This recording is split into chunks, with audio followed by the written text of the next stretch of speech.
10 kisah mitologi mengenai asal mula siang dan malam.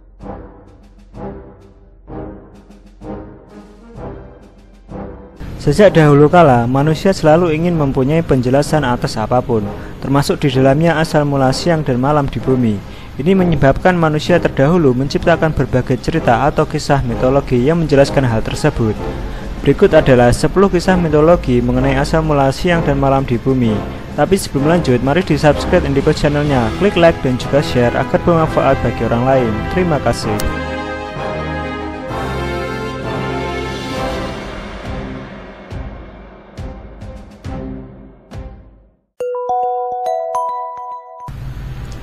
Mitologi Jepang.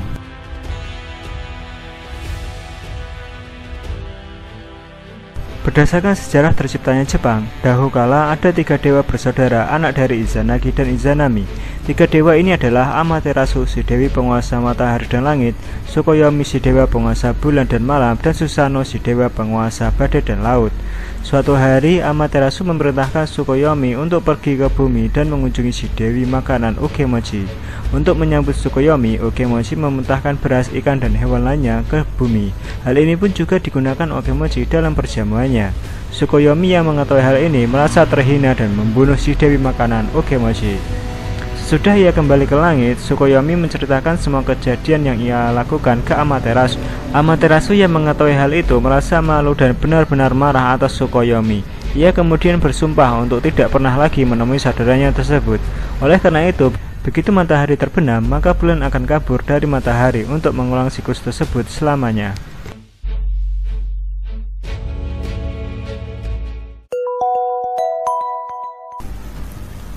Mitologi Filipina. Dalam mitologi Filipina, dikenal dewa Apolagi, si penguasa matahari, dan saudara perempuannya, Mayari, si penguasa bulan. Pada awalnya, kedua dewa ini berada di bawah kekuasaan ayah mereka, Bathala, si penguasa langit dan dunia. Sayangnya, singkat cerita, kekuasaan Bathala berakhir dengan kematian Bathala dalam peperangan. Ini pun menyebabkan Apolagi dan Mayari berebut kekuasaan. Apolagi ingin menjadi penguasa tunggal dari langit dan dunia, sedangkan Mayari ingin berbagi kekuasaan dengan Apolagi. Dalam pertempuran mereka, Apolagi berhasil membutakan Mayari. Sesudah pertempuran, Apolagi terus merenungkan tindakan dan secara perlahan menyesali hal tersebut. Sebagai bentuk permintaan maafnya, Apolagi setuju untuk membagi kekuasaan langit dan dunia dengan Mayari. Pertama, Apolagi akan berkuasa dengan matahari, kemudian Mayari akan melanjutkannya. Namun karena ia sudah kehilangan sebelah matanya, pada saat ia berkuasa maka kekuatannya tidak sekuat Apolagi, membuat bulan lebih gelap. Inilah yang menjadi cikal bakal siang dan malam.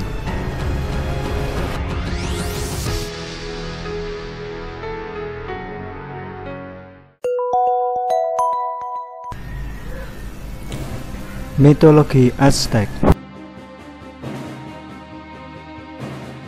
Pada awalnya ada 4 dewa berbeda yang menjadi matahari, akan tetapi semuanya lenyap karena permusuhan dengan dewa lain.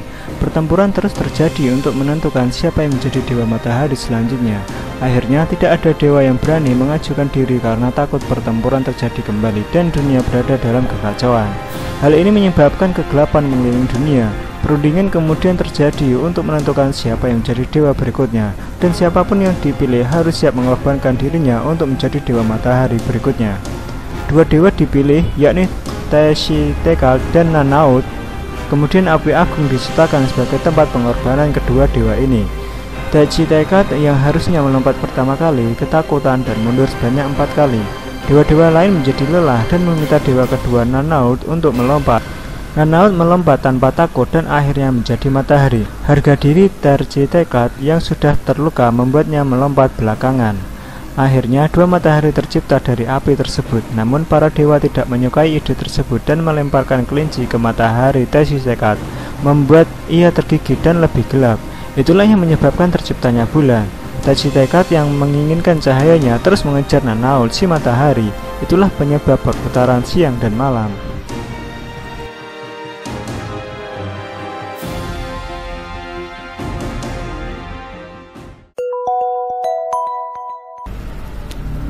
Mitologi Lakota. Lakota adalah suku lokal Amerika, terkadang juga disebut sebagai suku Sioux. Namun nama itu disebut melecehkan mereka. Seperti kebanyakan mitologi lainnya, dalam mitologi Lakota dikenal Dewa Matahari dan Dewi Bulan. Dewa Matahari adalah Wi, sedangkan Dewi Bulan adalah Hanwi.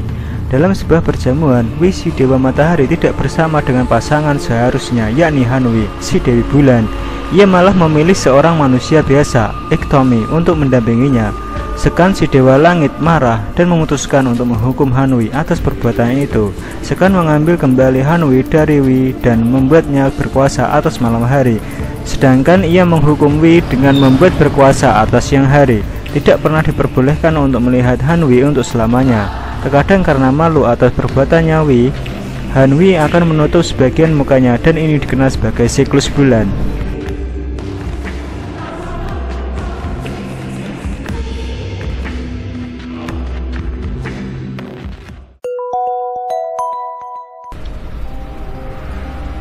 Mitologi Inuit. Inuit adalah kaum yang tinggal di wilayah dingin Amerika, Kanada, dan Greenland. Dalam mitologi mereka dikenal Dewi Matahari, Malina, yang tinggal dengan kakaknya Aningan, si Dewi Bulan. Suatu hari mereka bertengkar sangat hebat dan kejadian menjadi sangat buruk. Dalam pertengkaran itu, Malina melempar minyak hitam panas ke muka Aningan. Menyesal atas perbuatannya, ia kabur dari rumah dan menjadi matahari. Aningan yang marah mengejarnya sampai pada batas di mana ia berubah menjadi bulan. Hal ini terus terjadi secara terus-menerus dan pertukaran bulan dan matahari sebagai perwakilan siang dan malam terus terjadi. Namun terkadang Aningan lupa untuk makan dan menjadi kurus. Hal ini dilambangkan menyerupai siklus bulan seperti setengah bulan, bulan sabit, dan seterusnya.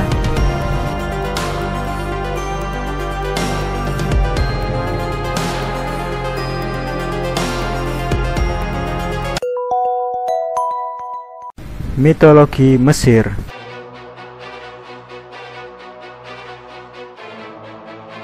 Bersama dengan kisah Roma, Norwegia, Yunani, mitologi Mesir juga adalah salah satu yang paling dikenal. Dalam mitologi Mesir, Ra si Dewa Matahari dipercaya sebagai satu-satunya dewa Mesir yang tidak tinggal di bumi, melainkan tinggal di langit. Dengan kulit suryanya yang melambangkan matahari, ia akan mengelilingi 12 provinsi. Hal ini melambangkan 12 jam setiap harinya dan menciptakan siang hari. Akan tetapi Ra akan meninggal setiap terbenamnya matahari. Hal ini menyebabkan kegelapan di dunia, yakni malam. Dalam kematiannya, ia akan pergi ke akhirat melawan iblis ular bernama Apep.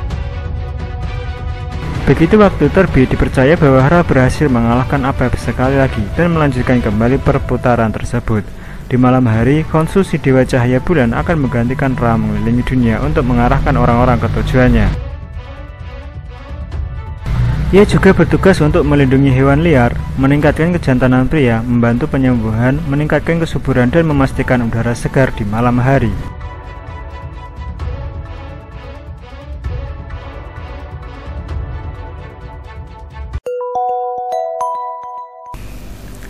Mitologi Mesopotamia. Beberapa dari Anda mungkin pernah mendengar nama Mesopotamia, yakni tempat lahirnya banyak peradaban pertama mencakup Sumerian, Akkadian, Amorite, Hittite, Kassite, dan seterusnya.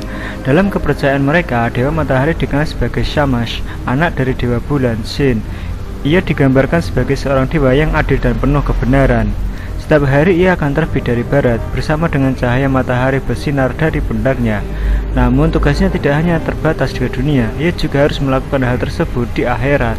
Oleh karena itu, ia akan pergi ke barat dan terbenam, menciptakan kegelapan dan malam hari sebagai sisa kemunculannya. Tugas lain dari Shamash adalah menghakimi roh orang yang sudah meninggal.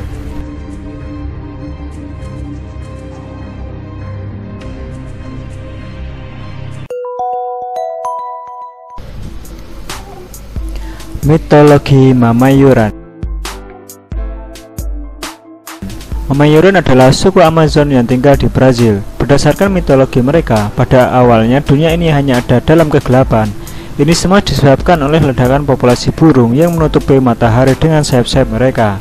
Dua manusia, Kuat dan Yae, muak akan hal itu. Mereka memutuskan untuk membuat jebakan yang akan memerangkap Raja Burung, Urubutsin. Kuat dan Yae sembunyi di balik jasad hewan yang sudah mati. Mereka menunggu Urubutsin untuk mendarat. Sesudah Urubutsin mendarat, Kuat melompat keluar dan menangkap kaki Urubutsin. Kuat menuntut si raja burung itu membagikan cahaya matahari bersama dunia. Karena tidak dapat kabur, Urubutsin harus setuju akan hal itu. Dari situlah asal mula siang dan malam. Mitos ini mempunyai versi lain dari ceritanya, yakni Urubutsin adalah burung bangkai dan ia bukan dijebak, melainkan diberi hadiah sebuah jasad hewan yang sudah busuk sebagai pertukaran cahaya matahari di bumi.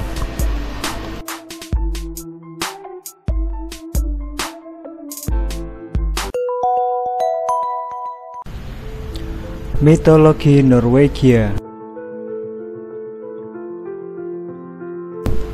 Narvi, seorang raksasa yang tinggal di Jotunheim, satu di antara 9 dunia menurut kepercayaan mitologi Norwegia, mempunyai seorang anak perempuan bernama Not. Dibandingkan wanita-wanita lainnya, Not memiliki perawakan yang berbeda, yakni berambut hitam dan memiliki warna kulit berbeda. Walaupun begitu, ia memiliki 3 suami. Not dengan suami pertamanya, Nagvari, memiliki anak bernama Aud. Dengan suami kedua, Anar memiliki anak bernama George. Dengan suami ketiga, Deling, memiliki anak bernama Dagger. Para dewa yang mengetahui mengenai Not dan anak-anaknya ingin menggunakan mereka sebagai bagian dari penciptaan alam semesta. Para dewa memberikan Not dan Dagger kereta kuda untuk mengelilingi bumi. Namun semua itu hanya dapat dilakukan dalam waktu yang terbatas, yakni 12 jam. Saat Not mengendarai kuda utamanya, Himfaxi, maka tetesan air akan jatuh dari surai Himfaxi. Hal ini menciptakan apa yang kita kenal sebagai embun pagi. Sedangkan Dagger akan memberikan cahaya terang yang dikenal sebagai siang hari. Begitu waktu 12 jam sudah dilewatkan, maka Not dan Dagger tidak boleh lagi mengelilingi bumi. Dari situlah datang malam.